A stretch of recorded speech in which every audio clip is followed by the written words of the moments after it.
Well, my friends, welcome back. Thank you for tuning in. And today's topic has been something that I've been getting a lot of questions in different groups about how to really get your Yeti mic first thing, probably out of the box. And I have a couple of my friends that actually have it still on their box, but I get a lot of questions into how to really get the audio working correctly, how to get it connected so Zoom will work, or they plug it in, they don't hear anything. So what I'm gonna be doing is taking you step by step how to get that working so your audio for your courses, for your live stream, for your live events will actually work great. And the first thing that you're gonna need is that you're gonna need your cable. And here was the biggest question that people ask me is, where do I get the cable? I bought the mic a couple of years ago and I don't even have the cable anymore. So let me switch here real quick.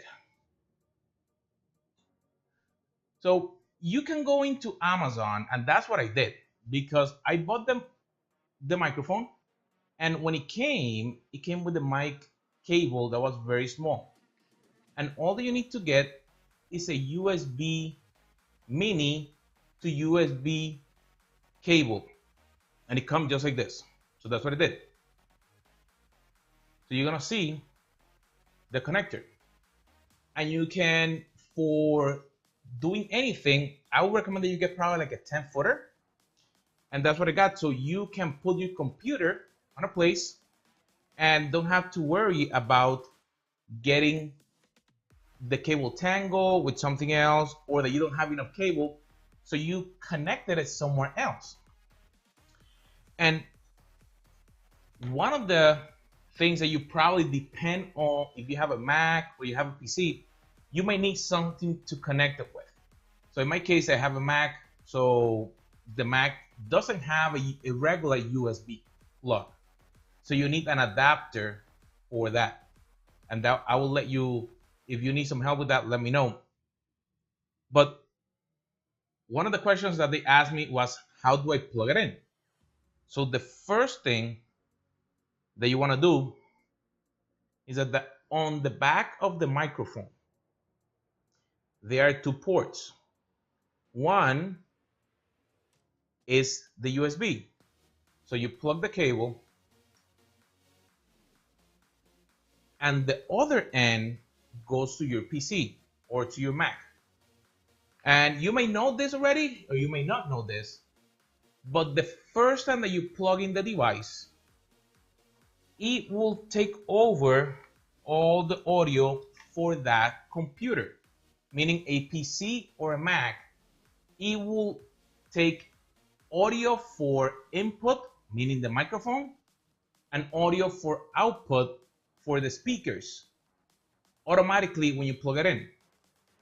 And that's why a lot of people have had problems, and then they don't use the microphone because they think that it's damaged or something else happened. That is that they cannot use it. So let me show you what do I mean with that.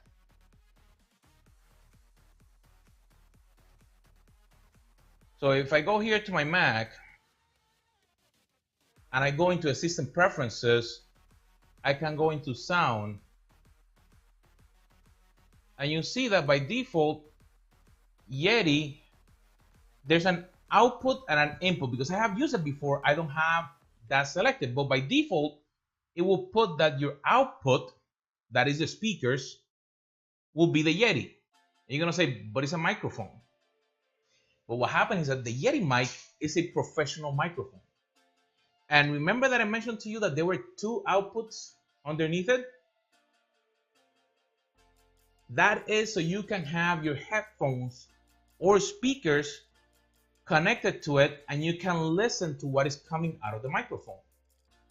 So that is the first thing that a lot of people get hung up with, that they get stuck, that their mic doesn't work. The second thing is that when they go into the input, then they don't have the Yeti mic selected as a default. On the Mac, you have to select that mic. And what happens is that then they cannot use it unless that they selected the microphone.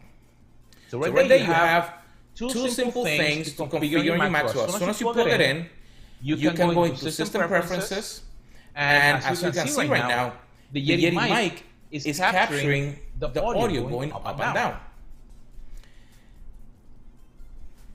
The next thing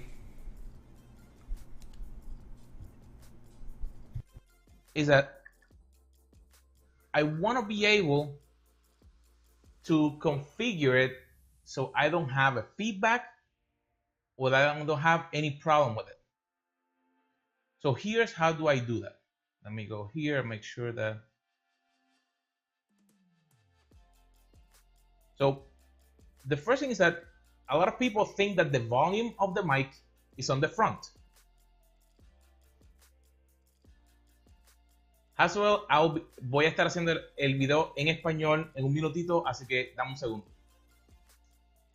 That volume in the front is for your speakers or for your headphones. That is not the volume for your mic.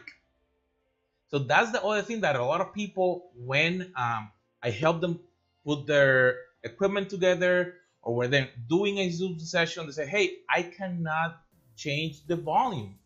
And they move it, they say, I have it all the way to the left. And they like move it all the way. This in the front, not gonna change nothing on your volume. This is the headphones that you can plug in underneath it. So where do I configure the volume? Let's go back. Here on the computer, on the PC, on the Mac, you have the same thing. On the recording, on the inputs, is where you have to control how your mic gonna go up or down. And we're gonna see it that in Zoom, and I'm gonna do this specifically because I had some people having problems with Zoom with this. They couldn't move it. So where do you adjust it? The device itself, the microphone, on the back, the first knob has something called gain. That's how much it will pick up. That's where you adjust part of the volume. The second place is like I'm showing you. Here on the computer, you adjust the volume, how we're gonna pick up that audio for the Yeti mic.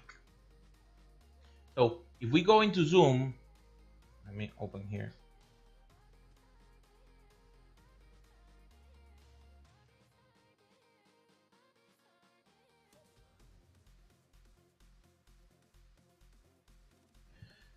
Here on the Zoom settings, you need to change also to leverage your Yeti mic. If not, Zoom not gonna use it.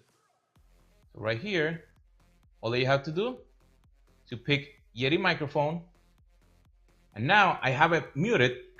As soon as I open it, now we start capturing the noise and the sound. You see, that's all that you have to do then, so your Yeti can be used in your Zoom sessions or in any recording program. You need to pick up the device so it will work.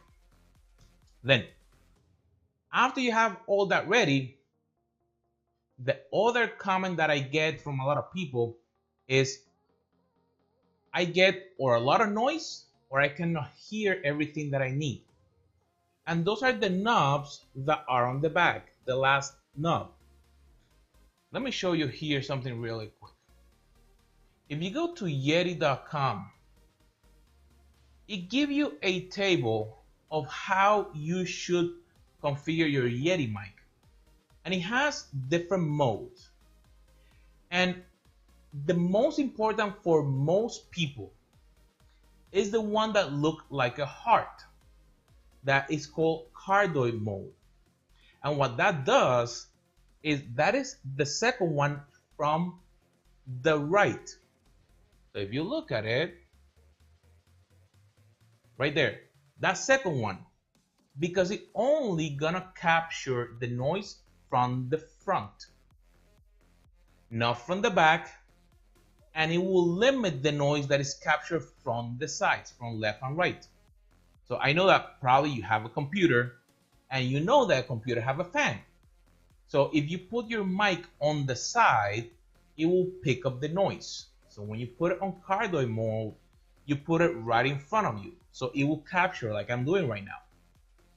And then you don't capture the noise that is coming from the back. But what happened? That a lot of people think that the Yeti mic is like some other mics that you need to talk to it like this. Your mic doesn't work like this. Your mic need to be positioned angled away from you. Let me switch here so you can see me. Okay. So if you look, the mic need to be in an angle and pointing up away from you. And you're gonna say, that doesn't make no sense. That is how they design the Yeti mic. And as soon as I show people that that's the way, they start seeing the difference in how their sound is captured. Because now you put the noise and your voice travel and it's getting captured in the correct way. But let's say that you need to do an interview. No problem. That's why the Yeti on the back, it has then a setting that is the last one, that it look like a number 8. Those are the two most used cases. The number 8 means that you can put the microphone in the middle and you can have someone in front of you and you can talk to them and then they will listen and the microphone will capture their voice at the same time as it can capture your voice, and it will capture it correctly. So simple tips that you can use to try to optimize your Yeti sound, because it's a great device so you can then do your recordings, your professional, even when you're at home. So you can then do your Zoom sessions, your live streams or anything else, but you need to plug it in and configure correctly.